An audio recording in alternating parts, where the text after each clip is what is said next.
Alright, so let's go through these again because my brain does not hold on to this kind of information for long. So that can listen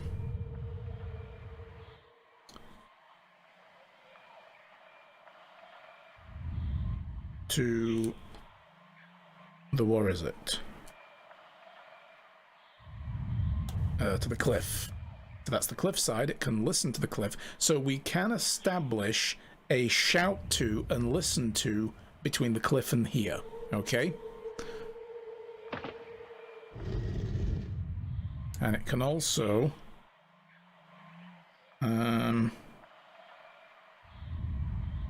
listen to the mountain. So let's put a blue arrow there saying it can receive from the mountain at the very least before we move on.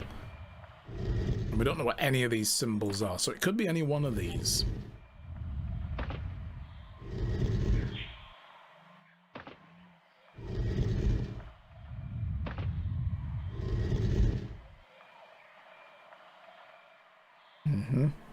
And it can also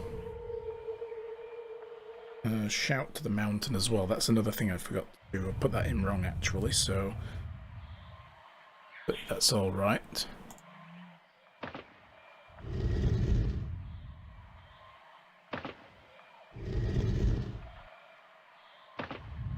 Alright, so we've come full circle on that. It can listen to the cliff.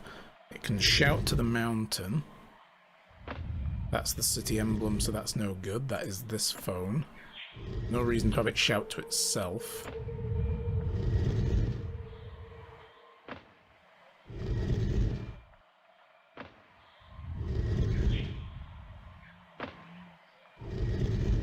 So where can this shout to? Only to the mountain. The only thing this can do is shout to the mountain. It can't shout to the cliffside. Interesting.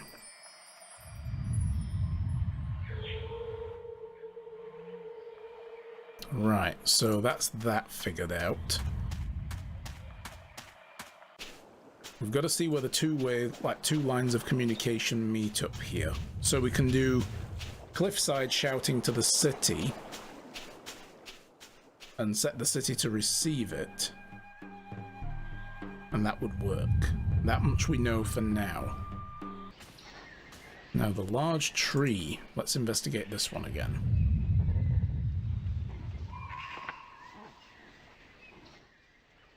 So, what have we already got? It is listening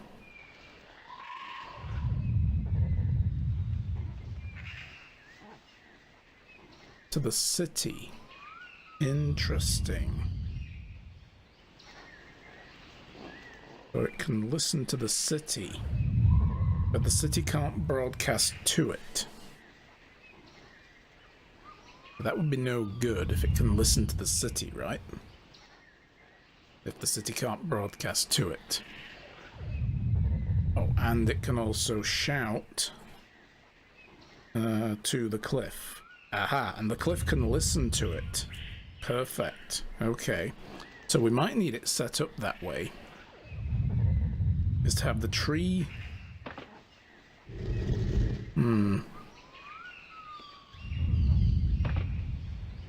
shout to the cliff. For the cliff to be listening to the tree and shouting to the city, and the city to be listening to the cliff and shouting to the mountain, maybe?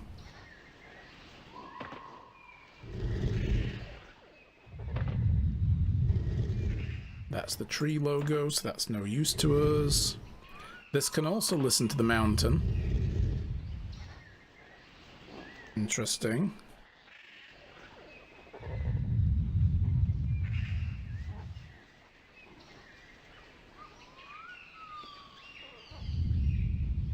And we can set the mountain to talk to this as well. So maybe that's what we have to do. Maybe this is how we get our two-way communication. We can hear from the mountain if we leave it set to that. Because the city can't talk to this one. And this is the only one we seem to be able to interact with to actually speak through the mouthpiece. None of the others work that way, it seems. Okay, we're zeroing in on it.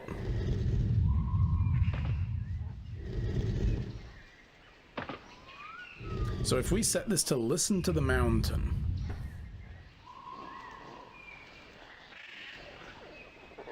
it could shout out to the cliff. Let's just check it and let's make a full map though, and then we know what we can set. 2 broken symbols there. A tree.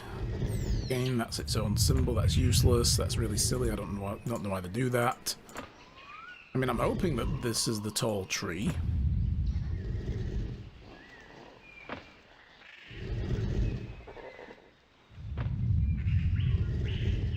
But this can only shout to the cliff. Interesting. Okay. I think we might have cracked it then. So we need this set as it is now. It is set to shout down to the cliffside and listen to the mountain. So, beach. If we then go to the cliffside,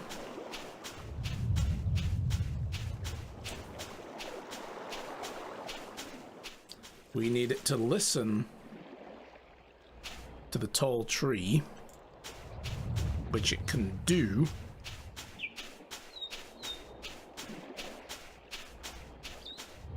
And we need it to shout to the city, which it can also do. And the city can receive... The city can only receive from the mountain and from the cliff.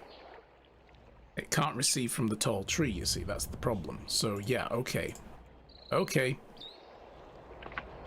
So... this can shout as well to the tree, but that's no good because the tall tree one can't listen to it. So we don't need that set that way. We need this. Look for work. No problem, Felix. This needs setting to the city logo, like that. And the bottom one needs setting to that. Now it's listening to the tree, which is shouting to this one, and this is going to relay it to the city. All right. Yes. And I remember how we do this now as well, but not for a while. We need to finish this first. All right. The brain is engaging. I'm hoping this is right. If it isn't, I'm going to be pissed.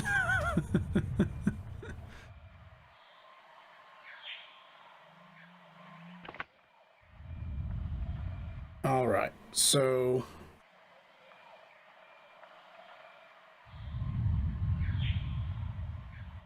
the city needs to listen to the cliff, which it is doing, nice, and shout to the mountain. Oh, this is perfect. This is exactly what it needed to be. So, us standing at the tall tree, speaking into the ear, it's going to relay to the cliff, to the city, to the mountain, and therefore it's going to come out at the giant statue. Oh god, is everything... no, okay, I thought everything was rumbling then. But did I just break the island? Shit. What we will need to do, however...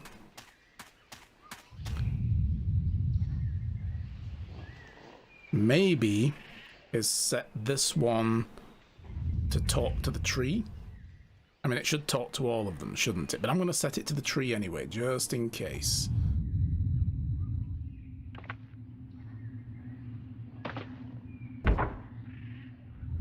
That's talking to the city. It's talking to the cliff.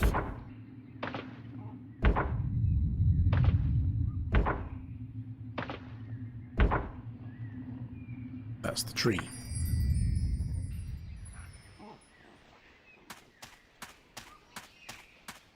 Right, this might work. It might not. He's a stick man. He's a stick man. Hello? Actually, it doesn't seem like the statue's receiving my voice at all. Come on. Really? But this... I had this down. I had this down. It's got to listen to the volcano, the mouth, and it's shouting out to the cliff. We've set the cliff to listen to this and shout to the city, and we've set the city to shout to the mouth. Listen to the cliff and shout to the mouth.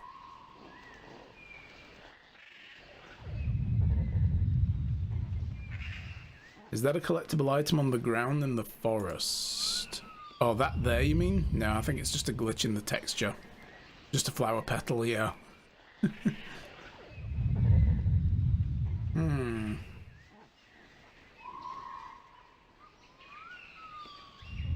The bottom half of the statue depicts a creature listening, while the top part depicts a similar creature calling out.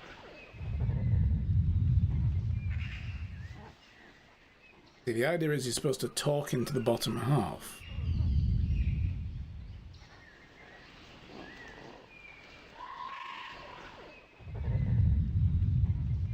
Wait a minute. I know. I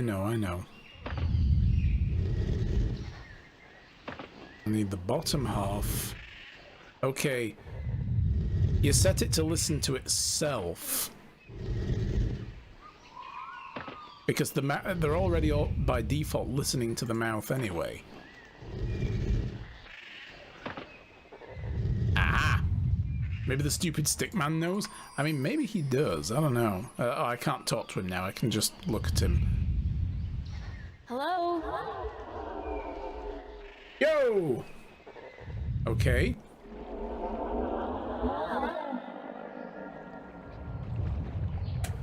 Now then. And that should shout up to the mountain.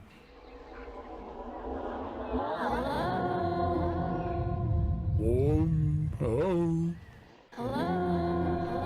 Hello? Can you hear me now?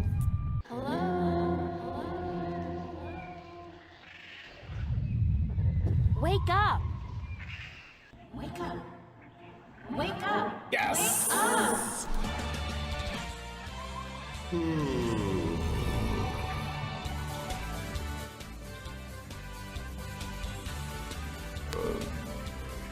Who'll be there?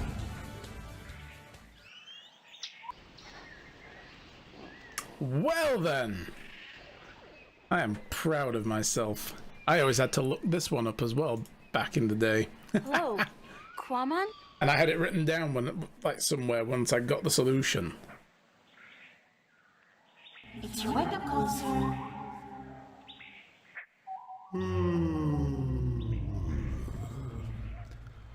How long Quamon be asleep? About a month. I think you should have such a place for it.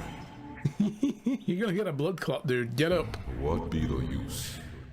Quamon be an outcast. No one like him.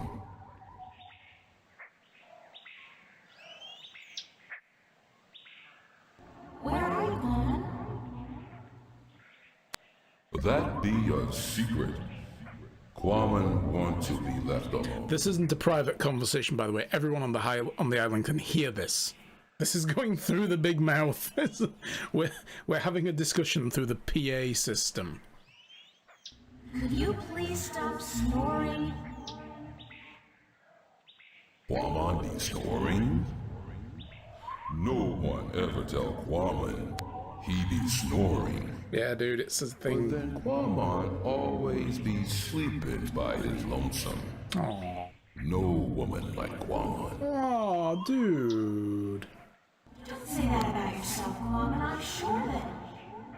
You know, it's kind of uncomfortable to be discussing this in a... Yes. like this.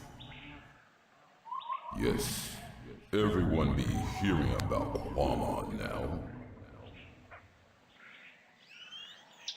Do you want to talk about your problems?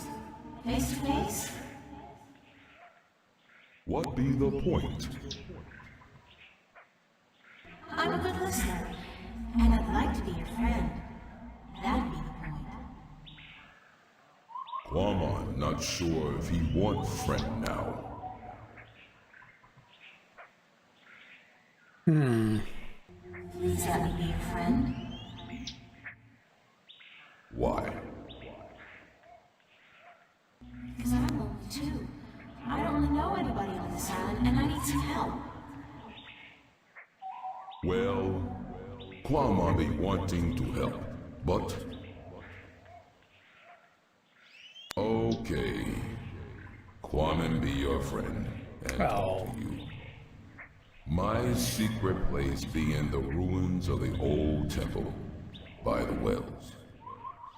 Follow the stream up from the rock beach, and go right where it branches. Thanks, Coleman. I'll be there as soon as I can. Well, there we go then. Maybe I can tell these guys now I've fixed the snoring. Who built that Oh, the big crossbow. in the tree? I did. Well, I thought of it. And these two nincompoops gave a helping twig on the, manual side. So they built it, and you supervised. Yep. But it's not done. There are still a few pieces missing before we can blast off for Luna. They're trying to go to the moon? Wow. Did you say blast off for Luna? That's what I said, Luna. Sticks in As space, in the eh? moon? The same. You intend to go to the moon using that thing? Lunar cannon. And yes, that's the plan. You guys are loonies. If by Lunar loonies. loonies you mean visionaries, then yes, yes we are. Moony loonies. How come you're not working on your lunar cannon now? Because of that infernal noise is why. It stopped. But Quamon stopped snoring already.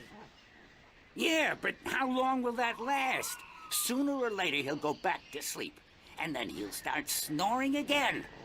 I'm not going to start working only to be interrupted all over again. Later, guys. Okay. So, there we go. Jesus, he's huge. Well, there's the statue that was causing the problem. It's another one of those statues come phone booths. They must have been popular in their time.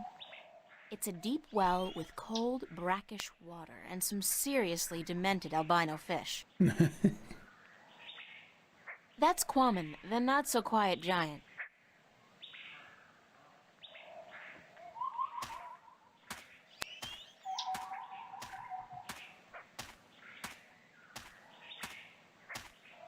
Whoa, you are big. You're just about the biggest person I've ever met.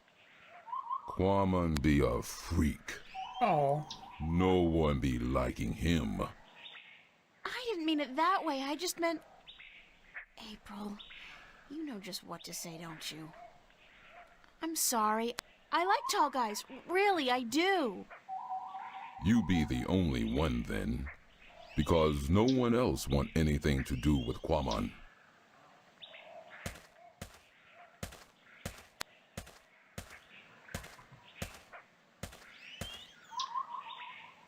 he's huge. How did you come to be on this island? That be a long story. Do you want Quamon to be telling you? Yes, please. Sure, I have time. Tell me the story. Get the popcorn, guys. Many long moons ago, Quamon be happy. He be working at the Circa in Coruscant, where he be big attraction.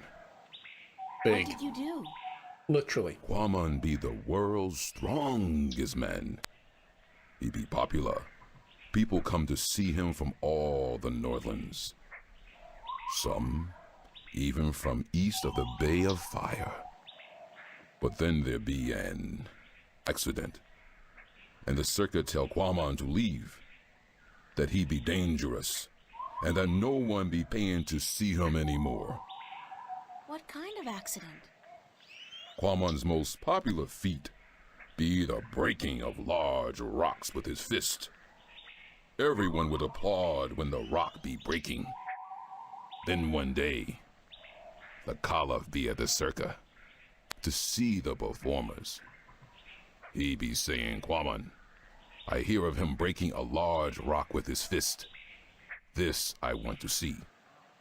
But my performance be over that day, and there be no rock to break.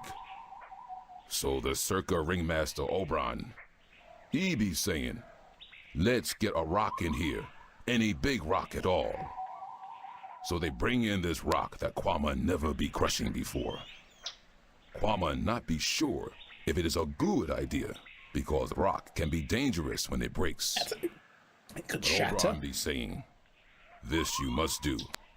The Caliph wants to see we do not disappoint the Caliph of Khorasan, or we lose our heads. So Kwaman break the rock, and when it breaks, Maybe all shale or something, right? What happened? Or slate. there be large pieces of rock flying everywhere, Ooh. and one piece be hitting the Caliph and one his son. The Caliph be not seriously hurt, but his son be unconscious and bleeding from the head. They say to Kwaman, run, get away from the circa in Khorasan, or the Caliph will have his head. So Kwaman run, and he get passage on ship leaving that night. When the ship passed this island, Kwaman be jumping into sea and swimming ashore. And now he be here. Oh, that's so sad. What happened between you and the Orlawal? Oh, Kwaman be so clumsy, so dangerous. He should not be among people. He be only hurting them. The Orlawal be kind, Dude's got some letting big self-esteem Kwaman live issues. and fish in their village. But then Kwaman be stepping over young Orlawal, almost breaking his shell. The Orlawal tell Kwaman to leave village, to not come back because he may kill an Orlawal. They tell him to go as far away as possible. Kwaman be sad because he liked the Orlawal, and because Kwaman be having the best fishing place in all of Elias. He lose his friends and his food. What do you eat now? Kwaman Rocks. fish in these wells here, but the fish that live down there be small and not very tasty. Poor Kwaman. Man. Would you like to move back to the Orlawal village? Oh yes, Kwaman be wishing that more than anything in the world. I saw an Orlawal down by the beach, just outside the village. It seemed to be in pain, but I didn't know what to do. Perhaps if you come along, you can help him out and get back in favor with the Orlawal people. Yes, perhaps Kwaman can help, even if the Orlawal do not want him back. Here it is, the, Orlawal. Can you help it? Perhaps Kwaman can help. Poor Orlawal. He'd be crying for help. Kwaman see what be wrong. The Orlawal not shed its shell when time come, and now it be stuck in the shell. Why didn't the other Orlawal come to its assistance? Their claws be no good for this work. They be helpless. But Kwaman help. Kwaman be good with his hands. Kwaman be happy. Kwaman accept your graceful thanks, sir. Oh. Yep, we figured it out. We got Thank the you. poor little crab You be sorted making out. Kwaman very happy. Kwaman accept your offer and be grateful to the Orlawal people. Thank you very much. Oh. What? What did he say? Little Why did you adjustment. thank him? Bit of chiropractic. Orlawal be inviting Kwaman to stay on the cliff above the village, where he can fish again. Kwaman be very, Oh, right. very happy So we can now. just go up there, You not be down understand here. what it's saying? Orlawal language be easy to understand. It be just click and clack and clock. I'm so happy for you, Quamon. Go on, don't let me hold you back. Go get those fish, those tasty fish.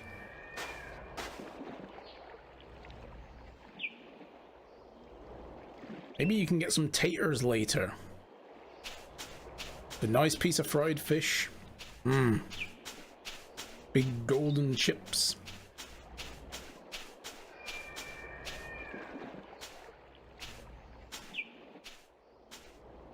Hey, Quamon, how's the fish biting? With its teeth? But not today. Why's that? Quamon be not certain. The fish always bite before, but then Quamon be having lure. Now no lure, just bait.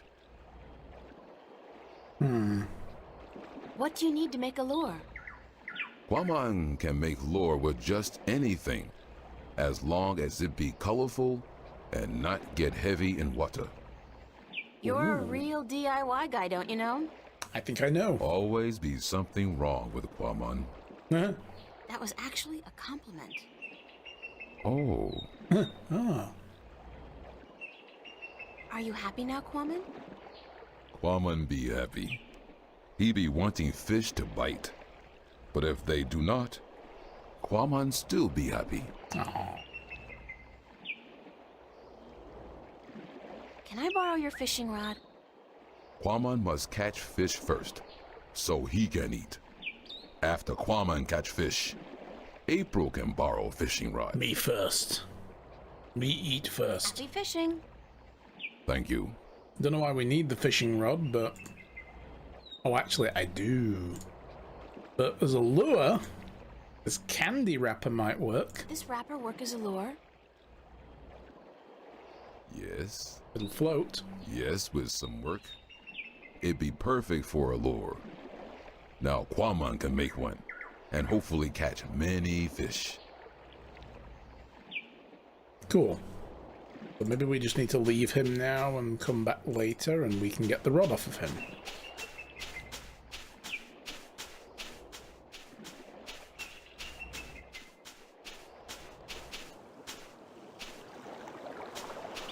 So if we go tell the stickmen now, they can carry on building their weird lunar cannon catapult thing.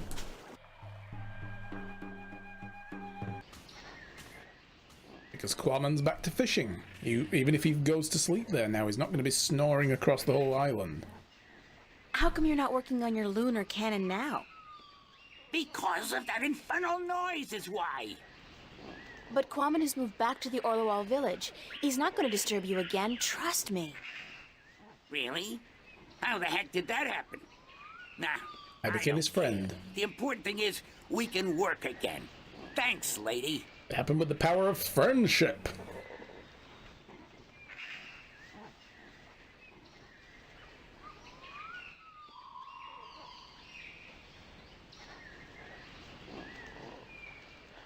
Unlimited power!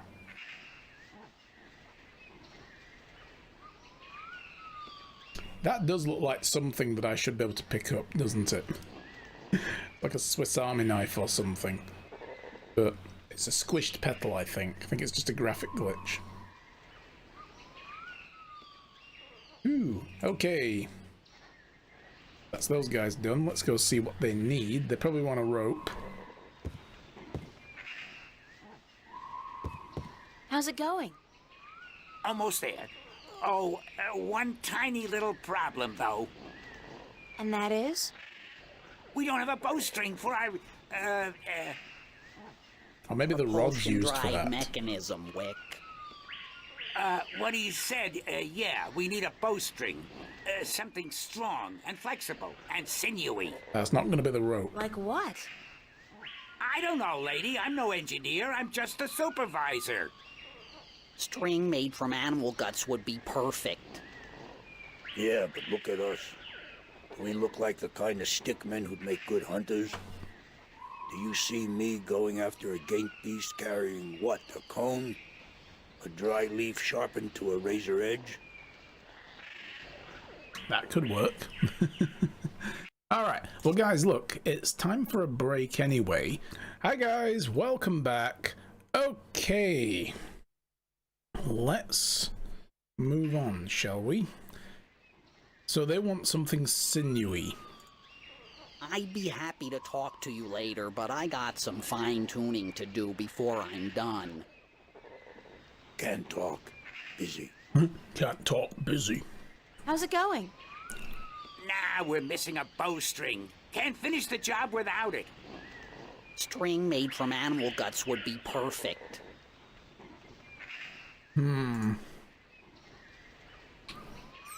It's a long rope. Yeah, this probably won't be... No. Did just thought I'd check. This is probably maybe the fishing line. Let's see if he's caught his fish now.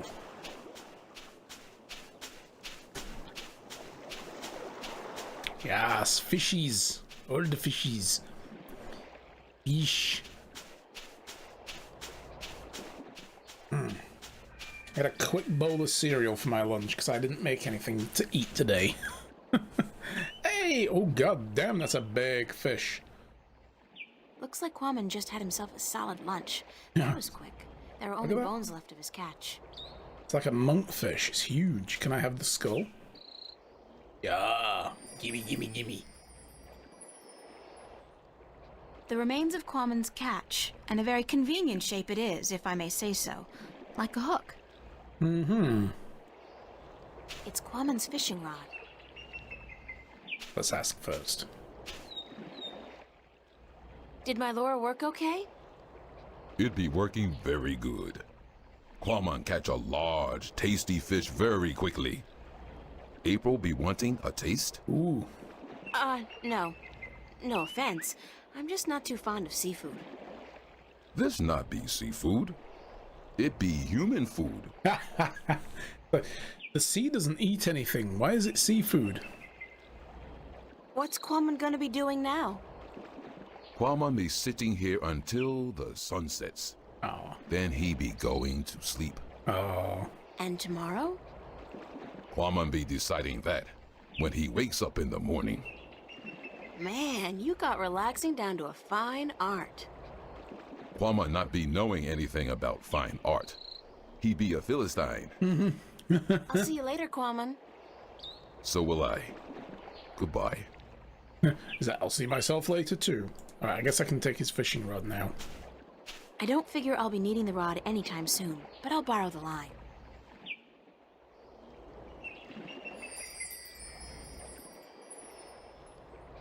It's a long, strong, and flexible fishing line.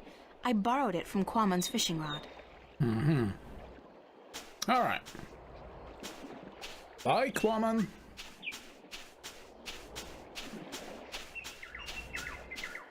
So it's flexible and borrowed, yes, in inverted commas, as in we're not going to really return it, but he can go back up to the tree and get it later.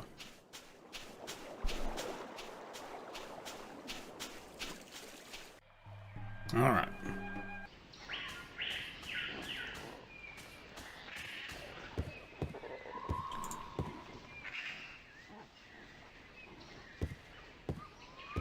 Can you use this as bowstring for your, lunar cannon? Let me see that. Oh yeah, that gonna work good.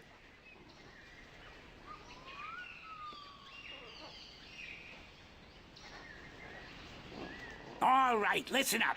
I got us what we need. And now we finish this damn cannon. Go to work, people. He Give got us a him few what they minutes, need. lady, and we'll be all done. Yeah, he did it all by himself.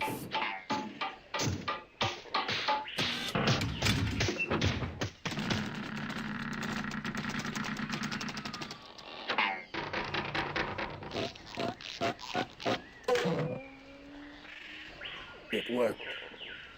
Of course it worked, you wood-brained fool. I built it. Uh-huh. Did you know? According to Wick, it's a lunar cannon. Apparently, it's powerful enough to send a stick man to the moon. Oh, sure, in a Jules Verne novel, perhaps. Maybe we are in a Jules Verne novel. Sex sounds. Yup. Are you done? Yes, ma'am. The lunar cannon is now ready to be tested. Well, Well, what? are you gonna do it? Do what? Test the cannon. Me? And get myself killed? I think not. But go ahead, be my guest. I don't think I'll fit in there. That ain't my problem. Yup, the cannon is done. I feel like sleeping for a year or two. Talk to the other guy. Hey, all done. And Wick did absolutely nothing. As usual, aside from shouting a lot and kicking mine and Woody's arse. Can I test the cannon? Be my guest.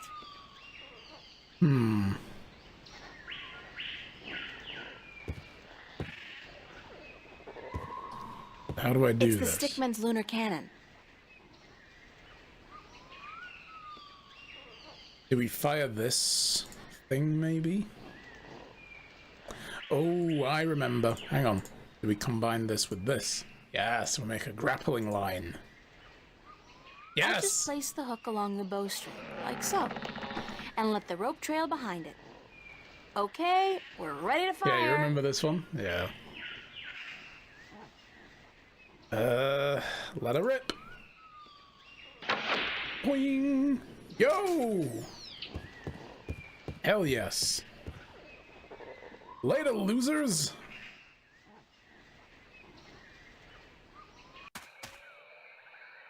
Uh-huh. There's a slight updraft here. The wind is channeled through that chasm down there and blown out and up here.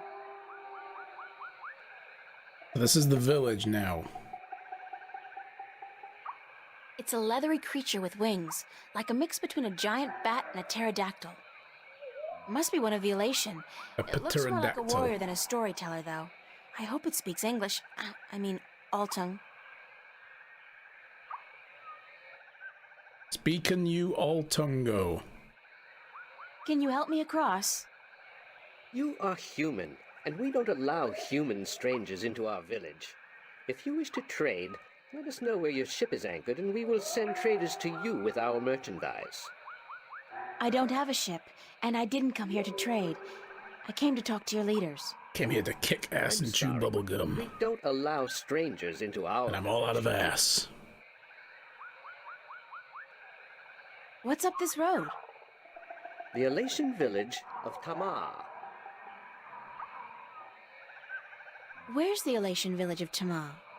Over there. Up this road and into the volcano. Isn't it dangerous to live inside a volcano? This volcano has not erupted for thousands of years. Due and the for a good gods spurt, then? protect us. We are safe here. Yes, the gods protect you, yes. They thought they were safe in Pompeii as well. Is there another way to get into the volcano? No, this pass is the only way. I'm sure there's a secret cave somewhere that leads into the volcano. A hidden door. There isn't. No? There's always a secret cave. Not here. Are you absolutely sure there's no secret cave? Human, you talk too much, even for an Elation. Actually, I am a trader. Where is your ship anchored? At the bottom of the sea? Coconut Grove? There is no coconut grove on Elias. Hey, you maybe call it something different, okay? So, I'm not a trader, but I am a friend of the Elation people. We don't know you. There is no friendship between strangers, human. Stranger is a friend you haven't met yet. Or a potential abductor. One or the other. It's hard to tell which is which at the time. If they're offering free candy, alarm bells should ring. Having said that, I walked around giving people candy earlier. Oh god, am I an abductor? Oh. Don't your people have a prophecy about a stranger who comes without a ship? Or something like that? I don't know of any prophecies, human. What kind of prophecies do you know about? We don't tell our stories to strangers. These guys aren't very Thank welcoming. Yes, but you must leave now. No, I think I'll stick around a little longer, dude. You have no idea what trouble I went to get over here. Maybe if I show him this? No, he's too far away to see it anyway. So, I'm thinking wind potion. I'll save it for when I really need it. Oh, we'll use it on the updraft. There we go. That's the last of it, unfortunately. Dust and dry leaves caught in a strong updraft. Oh, and I need light as leaf. That's it.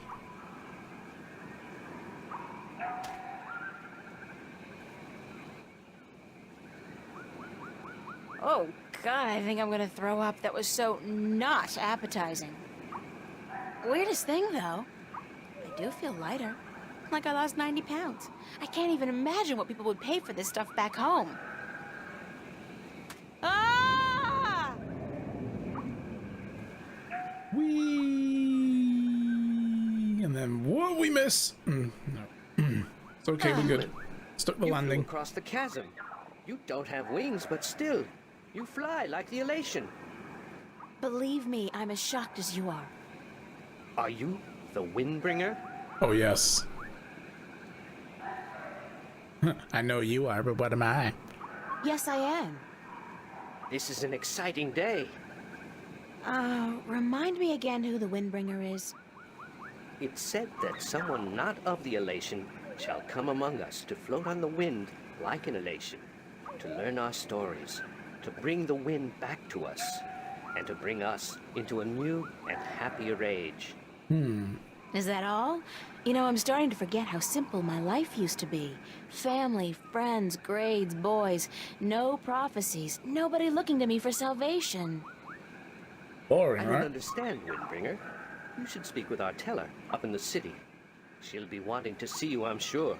We've waited for the Windbringer for a very long time. The teller? Thanks.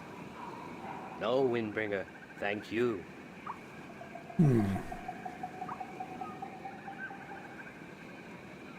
Yeah, okay. Thanks for your help. You should go see the teller. She'll want to speak with you. Alright.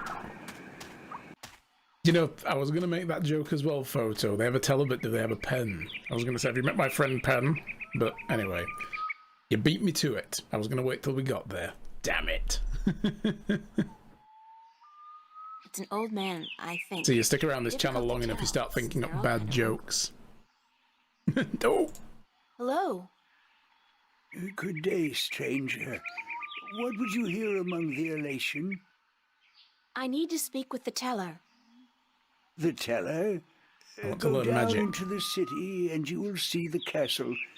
The teller, she keeps to the tower. She's old and her eyes don't take well to the sun. Well, that's too bad.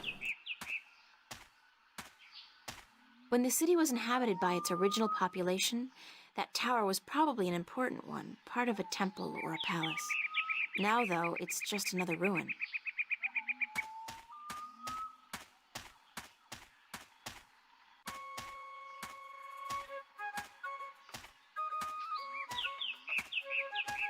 It's a nest.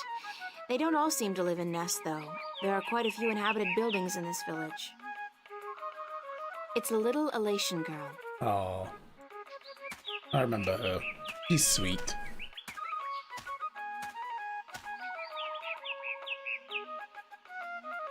Hi there. What you doing? Playing? Yeah, what are you playing?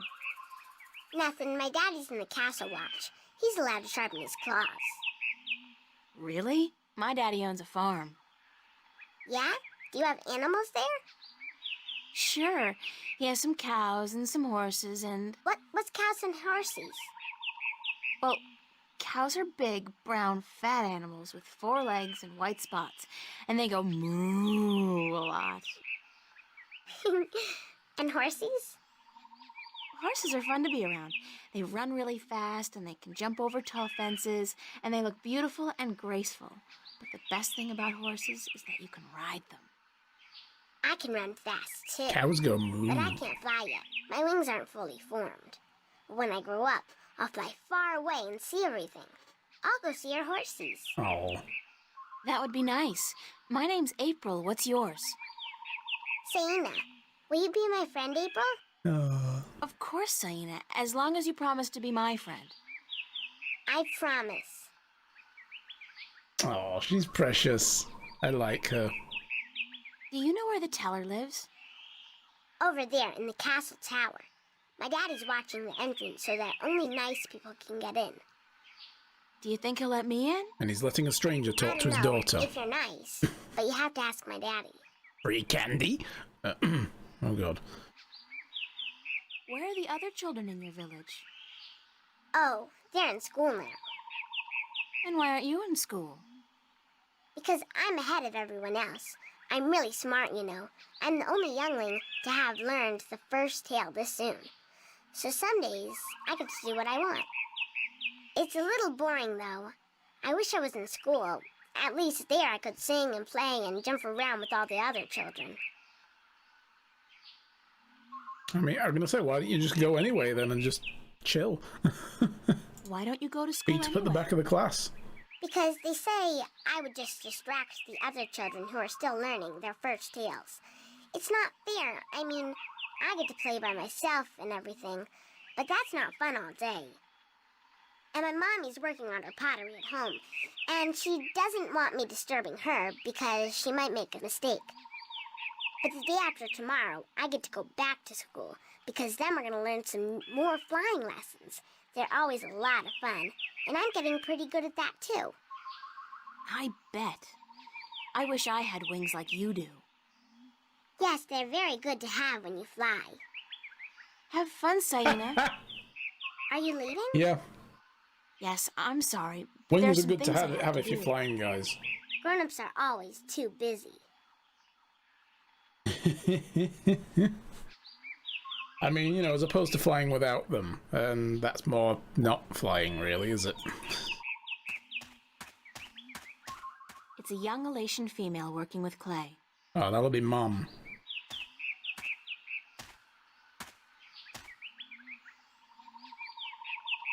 Be careful, don't come too close. I'm almost done with this pot.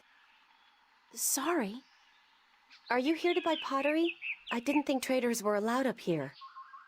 No, I came to speak with your teller. Really? I didn't know the teller spoke with anyone from the outside. You must be a very special girl. The Windbringer. Supposedly.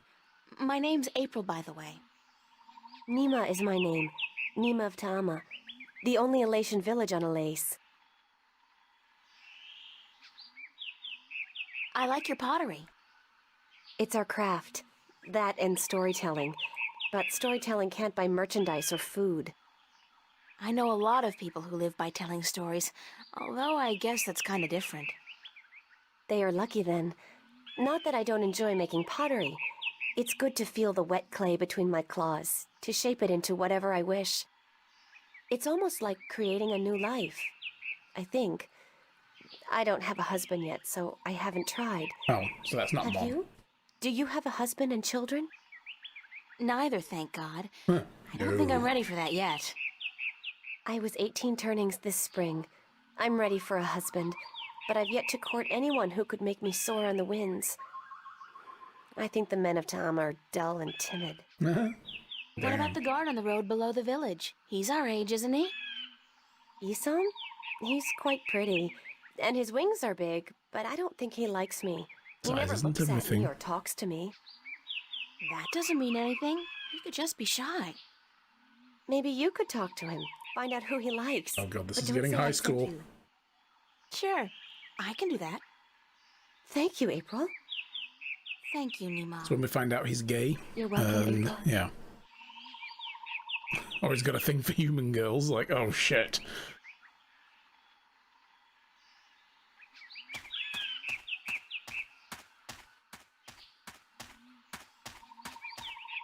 Halt! Who would visit the teller?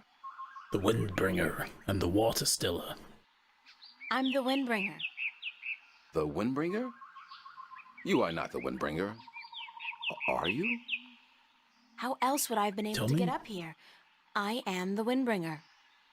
If so, you must prove that you are of the Elation. There are 4 tales from the 4 corners of the world that you must know by this. heart. Yeah. They are the tale of winds, the tale of stars, the tale of sea, and the tale of homecoming. I will ask you one question from each tale, and you must answer each correctly, or you I cannot remember be this. the Windbringer. We're gonna be here a Are while. you ready? No, give me some time to prepare. Then return when you are ready, and I will test your knowledge of the 4 tales. Time to learn stuff. Yes, exposition time. Well, we know the kid knows one of the tales. The others probably know them as well. This old dude probably knows another one. Let's go talk to the guard. Let's hook him up. Dude, I got you a date. So, Isam, that's your name, isn't it? Yes, Isam of Tamar. A good-looking guy like you must get a lot of attention from the girls, right? Are you asking me for courtship? No. Me? No. Wings don't do anything for me. No, I was just thinking, maybe you had your eye out for somebody special? I'm without a mate. The women of Tamar are cold and unfriendly, and whenever I try to talk to one of them, she ignores me. Huh. Even Nima? Nima? No, she's too pretty for me. She won't appreciate my attention. How perfect. This is like high school. Yep. Trust me, Isam. You go talk to her one of these days, and I'm sure you'll find you have a lot in common. Just be yourself, okay? You think so? Perhaps you are right. I will do as you say, Windbringer. Thank you. Do you know one of the 4 tales of winds, stars, sea, and homecoming? Mine is the tale of winds, Windbringer. Do you wish to hear it?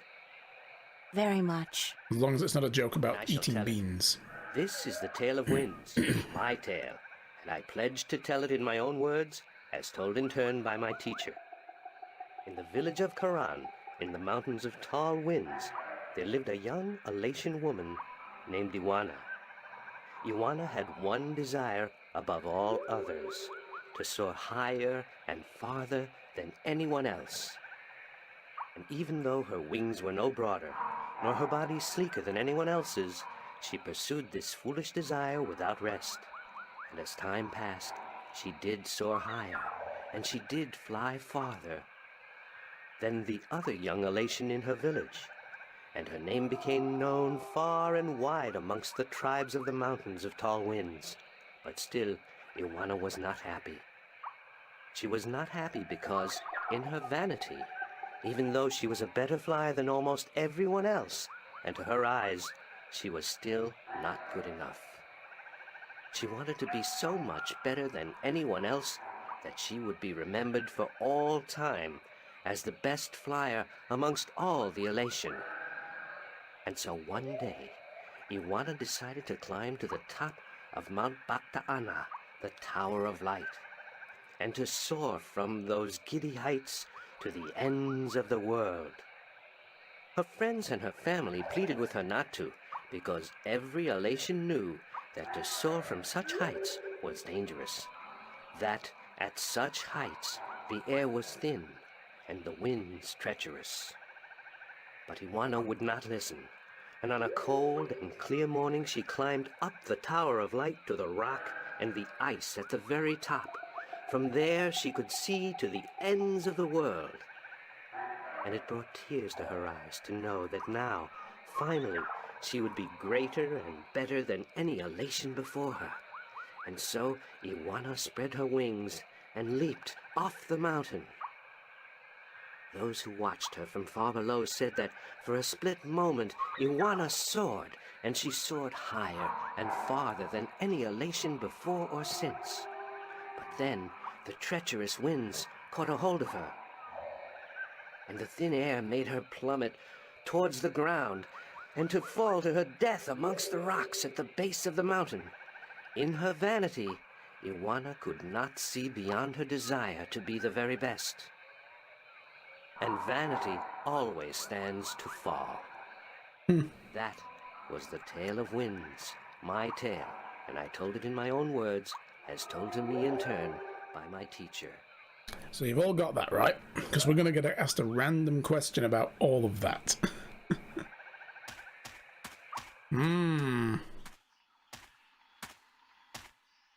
Do you know one of the 4 tales of winds, stars, sea, and homecoming? And it's different every time you go back. Mine is the tale of sea, human.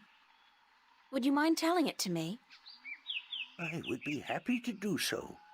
This is the tale of sea, told in my own words, as it was told to me by my teacher in his words, and to him by his teacher in his words. This was a very, very long time ago, when the Elation were a strong people, and we could spend days riding the hot winds above the seas. We hunted fish then, and we were at war with the Merum, the Wet-tails. Akalis was one of the strongest warriors there was. His claws were sharp and long, his beak pointy, and his teeth strong. Akalis was admired by everyone in his clan, and because of this, he was cocky and arrogant.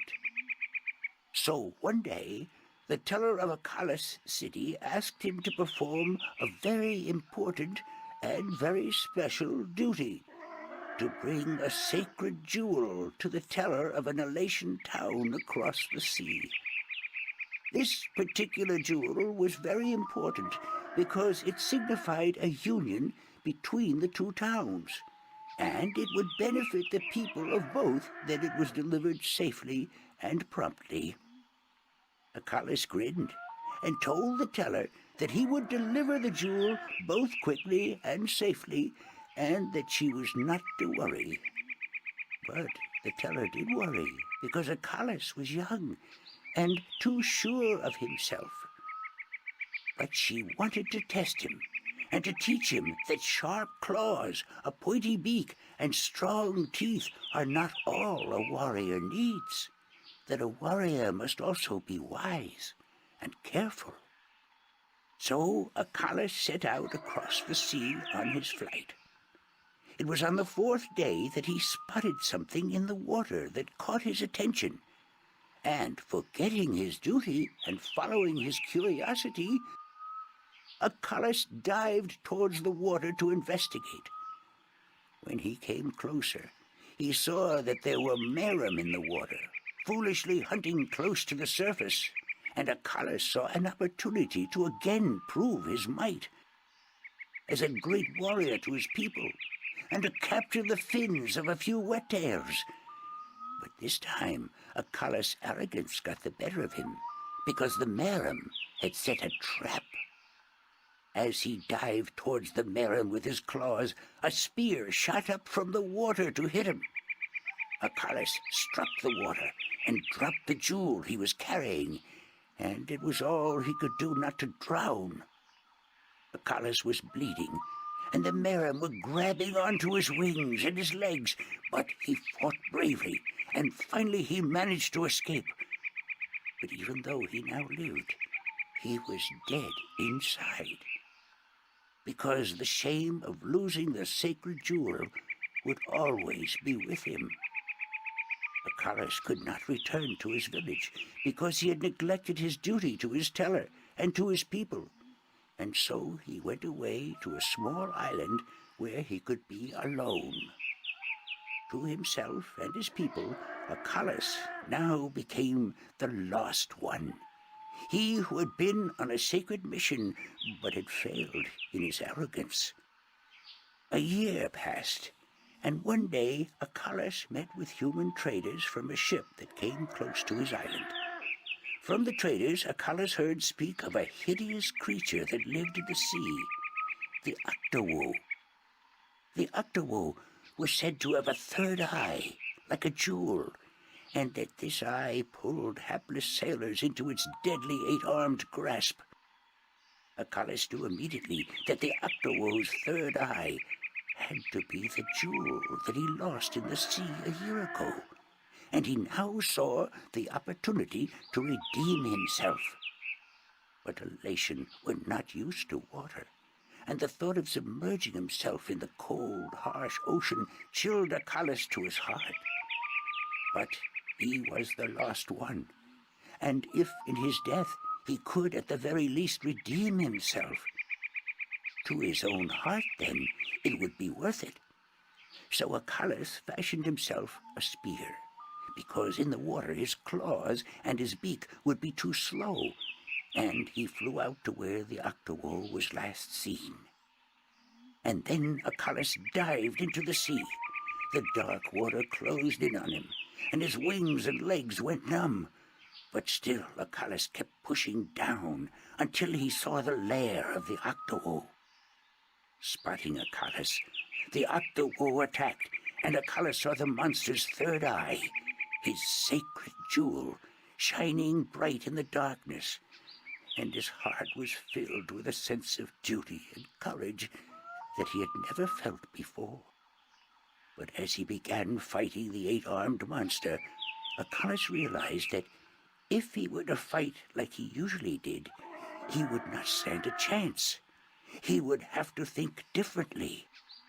And so Acalis tricked the Octowo into following him through a tight chasm where the monster got stuck.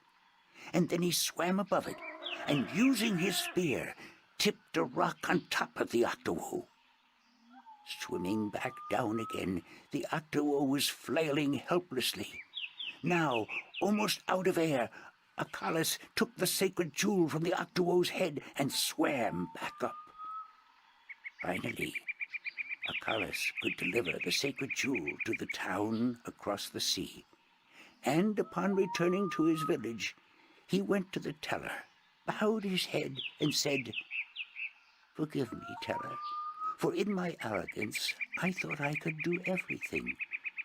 But I could not, and I became the lost one because of it." "You were lost," said the teller, "but you are no more. Because now you see the limits of your own strength, and you will know that a warrior must be careful and wise, in addition to being strong and fierce." This was the tale of C, and I told it in my own words, as told to me by my teacher. Cool. That was a long one, yeah. And just when you thought it was at the end, it's like, and then here's part 2. Like, ah, shit.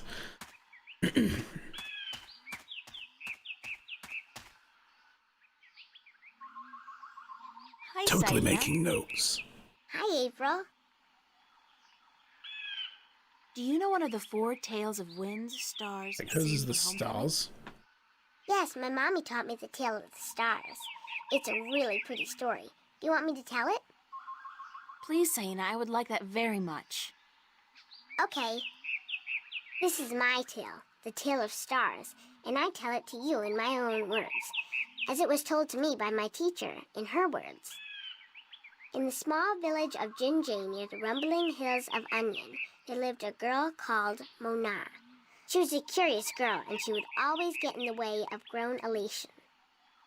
"Go play somewhere else," they would say to Mona, but she didn't want to play with the other children. She wanted to be where the grown-ups were, to see what they were doing, and learn from them. But one day, after getting many complaints from the pottery makers and guardsmen and traders and soldiers in the village, Mona's mother told her that she wasn't to interfere with the grown-ups anymore, and that instead she could go play with the other children, or sit still and draw or work with clay. But Mona was always curious, and now, since she wasn't to be among the grown Elation anymore, she decided to go exploring the forest that lay just outside of the village of Jinjay. She had many times been forbidden to enter the forest because it could be a dangerous place, but Mona was very curious. Of course, she wasn't planning on going far into the forest, But then her eye caught sight of a white flufftail hopping through the tall grass, and Mona, curious as ever, gave chase.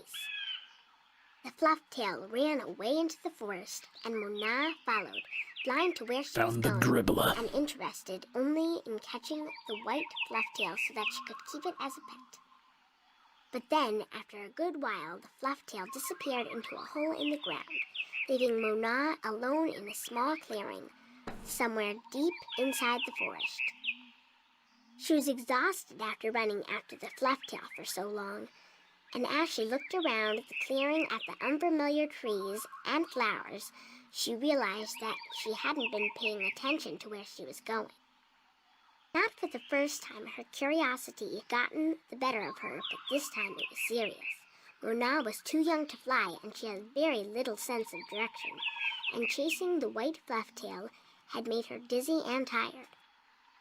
It was getting darker, and Mona was all alone in the deep, dangerous forest, too sleepy and too scared to be able to go anywhere. Mona curled up with her wings wrapped around her under the leaves of a tree and began crying. Soon it got really dark, and somewhere, not far away, wolves started howling at the moon. Mona was so scared she was petrified, but after a while her exhaustion got the better of her, and she fell asleep. She woke up when she heard a voice calling her from somewhere far above. Looking up at the starry sky, Mona saw a vision of the spirits of 5 tellers gazing down at her. "You have let your curiosity lead you astray," said one. "You are lost, and you deserve to be lost," said another. "Poor little girl," said a third.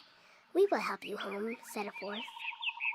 "But remember this," said the 5th spirit. "We will lead you back to your village and to your mother only if you promise us one thing."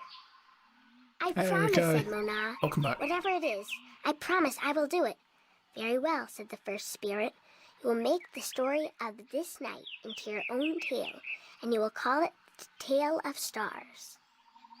"It will be a tale to warn the curious to be careful," continued the 3rd spirit, "and to not let their curiosity get the better of them. And," said the 2nd spirit, "to remind the elation that the spirits of their tellers watch out for them when they most need it." And so the spirits of the 5 tellers guided Mona through the forest, and by dawn she was home. And Mona did tell her tale, the Tale of Stars, to everyone in the village, so that everyone would remember that the curious must be cautious, and that the spirits of the tellers are always watching. This was my tale, the Tale of Stars, and I told it in my own words as my teacher did to me. That was a beautiful tale, Saina. Thank you. Oh, Goodbye, Saina. You're leaving again? I wish you could stay. oh, she's You too, Saina, adorable. believe me. All right, so that's the 3rd one. So this will be the homecoming one, right? Hi, Nima. Hi, April. Do you know one of the 4 tales of winds, stars, sea, and homecoming? I had to learn the tale of homecoming. It took a long time, but I think I got it now. I'm better with pottery than I am with the tales, unfortunately. Do you want to hear it? Please. Very well. This is the tale of homecoming, my tale, and I shall tell it in my own words, as told to me by my teacher, in her words, and by her teacher in turn. Moran was a handsome young Elation man with strong wings and a hardy beak. He lived below the white cliffs, where the water was salty and the fish plentiful. Moran was betrothed to Inara, the loveliest girl there ever was. She was fair and slender and tall, and her eyes were the clearest shade of blue. But Moran was hesitant to enter into union with Inara, to become her husband and to give her children. He would always come up with a new excuse for why they had to wait a little while longer.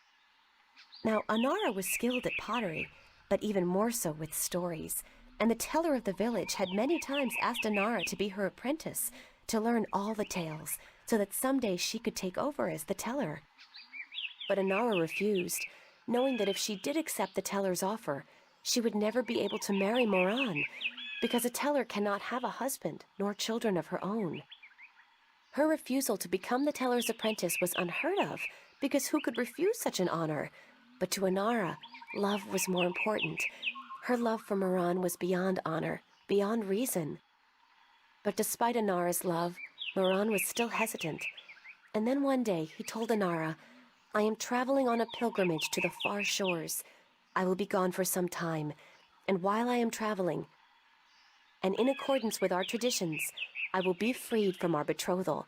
Not until I come back will the bond between us be renewed." It was not unusual for a young Elatian man at that time to go on a pilgrimage, and the bond between the betrothed would often be cut while he was away, to be formed again upon his return. But Inara was heartbroken, because she had thought that Moran would soon want to marry her. When Moran saw her tears, he said to her, "Do not weep. When I come back, I promise I will marry you.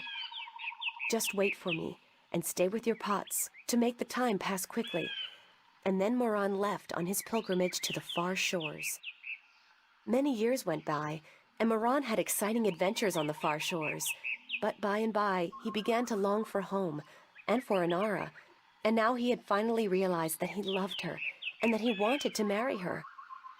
But when he returned, he could not find Inara amongst the pot makers.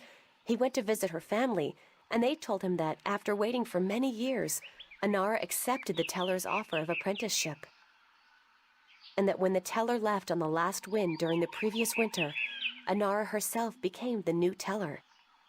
Angry, Moran made his way to the teller's nest, and when he saw Inara, he said to her, "You promised me you would wait." But Inara did not say a single word in answer. She just turned around and lifted something wrapped in leaves from the cot behind her and gave it to Moran. Moran unwrapped the package, and inside he found an old pot, cracked and broken in two. "What is this pot?" he asked. "And why did you not wait for me like I asked you to?" And finally Inara spoke, and she said to Moran, "This was my heart.